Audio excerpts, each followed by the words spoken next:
அன்பான நண்பர்களே, உலகத்துல பார்த்தோம்னா, யாராவது நமக்கு திட்டுறாங்க, நம்ம கேலி பண்றாங்க, நம்ம கோவத்தை ஏற்படுத்துறாங்கன்னா, உடனே என்ன பண்ணுவீங்க?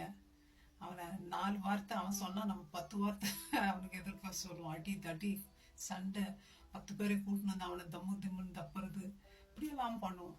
ஆனா வேதத்துல அன்னாள்னு ஒன்று தேவனுடைய பிள்ளை இருந்தாங்க. அவங்க என்ன பண்ணாங்க தெரியுங்களா? எல்கானாக்கு 2 வாய்ஃப். அதுவும் ஒரு புருஷனுக்கு 2 மனைவி இருந்தா அது எவ்வளோ ஒரு கொடுமையான ஒரு இது. ஒரு புருஷன் மனைவியை நேசித்து இன்னொரு மனைவியை அவ்வளவா நேசிக்க மாட்டாங்க. ஸோ அது இன்னும் அவங்களுக்கு கோவத்தை ஏற்படுத்தும். டென்ஷன், டெய்லி இரிட்டேஷனு, அதெல்லாம் ரொம்ப டூ மச். அந்த மாதிரி தான் அண்ணாளுக்கு இருக்கு. அதுவும் ஒருத்தர் குழந்தை இருக்கும், ஒருத்தர் குழந்தை இல்லை. எப்படி இருக்கும்? ஆண்டவர் அண்ணாளுடைய கர்ப்பத்தை அடைச்சாருன்னு பார்க்கணும். ஆனா அண்ணாள் தனக்கு விரோதமா அவங்க சக்களத்தி பேசும்பொழுது அவங்க கூட சண்டை போட்டாங்களோ எதுவும் பைபிள் நமக்கு சொல்லலை. அதுக்கு பதிலாக ஒன்று செய்கிறாங்க. தேவாலயத்துக்கு சிலுவாமுக்கு போய் ஆண்டோடைய பாதத்தில் உட்காந்து அழுறாங்க. ஒரு நேரத்தில் அங்கே ஏலி சொல்கிறார், ஒருவேளை இந்த பொண்ணு குடிச்சிட்டு வந்து அழுது நிற்குதா அப்படின்ட்டு. அவ்வளவா வியாகுலப்பட்டு அழுறாங்க ஆண்டோடத்துல. கணவன்கிட்ட போய் கேட்கல, உற்றார இடத்துல போல, சண்டை போடுற பொம்பளை கிட்ட போல. ஆனா தேவனை நோக்கி போனாங்க. குழந்தை இல்லத்தான், எனக்கு வீக்னஸ் தான், ஆனாலும் அது மேட்ரு கிடையாது. ஏசு கிறிஸ்து தான் எனக்கு மேட்டர் ஜாஸ்தி. ஏன்னா அவர்கிட்ட தான் போவேன். ஏன்? அவர் தான் உருவாக்கினவர்.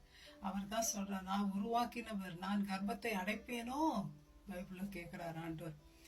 ஃப்ரெண்ட்ஸ், ஒருவேளை கர்ப்பமோ வேற எதுவும் வீக்னஸோ உங்களுக்கு இருக்கலாம். நீங்க அழுது கொண்டே இருக்கலாம், தினமும் கஷ்டப்பட்டுனே இருக்கலாம் வாழ்க்கையில. யாரும் எனக்கு விடுதலை கொடுக்கலையே, என்னை நொந்து பேசுறாங்களே, என்னுடைய விரோதிகள் அதிகமாகறாங்களே, நீங்க அழலாம். ஆனா நான் உங்களுக்கு சொல்றேன், அவங்ககிட்ட சண்டை போடுறதுக்கோ அவங்ககிட்ட பேசுறதுக்கோ போகாதீங்க. ஆனா உருவாக்கின தேவன்கிட்ட போய் சண்டை போடுங்க, அவருக்கு பிடிங்க, அவர்கிட்ட அழுங்க. அவர் சொல்றாரு, தேவன் அந்நாளை நினைத்தருளினார், என் சிறுமையை பாரு ஆண்டவரே, என்னை நினைத்தருளும் பார். கேளுங்க ஆண்டவர்கிட்ட. சிறுமைப்பட்ட எத்தனை பேர் ஆண்டவர் விடுதலை கொடுத்திருக்கிறார்.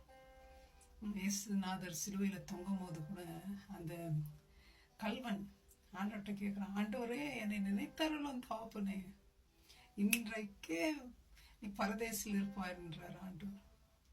ஃப்ரெண்ட்ஸ், நம்மளை கைவிட்டுருவாரா? எப்பேற்பட்ட சிறுமையா இருந்தாலும் அவர் பாருங்க. அண்ணாளுக்கு அது தாங்க நம்பிக்கை, விசுவாசம் ஜாஸ்தியா இருந்துச்சு. நான் அழுதாலும் என் அப்பா கிட்ட தான் அழுவேன். என் கணவர்கிட்ட போய் நான் அழமாட்டேன், அவரால் ஒன்றும் முடியாது. ஏன்னா அவரும் மனுஷன். அவர்களை விட பெரியவர் இயேசு கிறிஸ்து. எல்லாரையும் மாற்றுவார். கர்ப்பத்தை திறந்தாரே ஏசப்பா, அழகான பிள்ளைய கொடுத்தாரு. நம்மளா இருந்தா பிள்ளைய 10 ரூபாய் வச்சு நிற்போம், ஆண்டவருக்கே கொடுத்துருக்க மாட்டோம். ஆனா அண்ணாளுக்கு ஆசை எல்லாமே இருந்திருக்கும். ஒரே ஒரு குழந்தை எத்தனையோ வருஷங்களுக்கு பிறகு பிறக்குது. எவ்வளோ ஆசை வச்சிருப்பாங்க அந்த குழந்தை மேல, எவ்வளோ ஆசையா வளர்த்துருப்பாங்க ஒவ்வொரு நாளும். அந்த சின்ன குழந்தை நடந்து தவழ்ந்து போறதை பார்க்கறதுக்கு எல்லா தாய்க்குமே ரொம்ப மகிழ்ச்சியா இருக்கும், ரொம்ப அட்டாச்மெண்ட் ஆயிடும். அந்த வேலையில ஆண்டவருக்காக என்னத்தை நியமித்தாங்களோ, என்னத்தை சொன்னாங்களோ, அந்த குழந்தைய எடுத்துன்னு போய் ஆண்டவருக்காக கொடுக்குறான். என் குழந்தை அன்பு பாசம் மேட்ரு கிடையாதுங்க, இயேசு தான் எனக்கு மேட்ரு ஜாஸ்தி. இயேசு மேல அன்பு வச்சாங்க.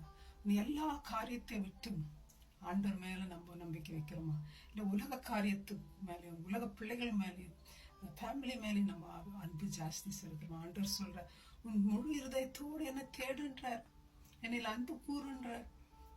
கமான் ஃப்ரெண்ட்ஸ், நம்மள ஆண்டவரத்தில் அன்பு கூறுவோம். நம் கவலைகளை நீப்பார், நம்முடைய கஷ்டங்களை எடுத்து போடுவார். நம்முடைய சத்துருக்கள் முதலிலேயே நம்ம தலையை உயர்த்துகிற தேவன் அவர் தான். வாங்க அவர்கிட்ட போவோம், வெற்றி அடைங்க, சந்தோஷமா இருப்போம், சமாதானமா இருப்போம். May God bless you, my friends. Thank you. Bye bye.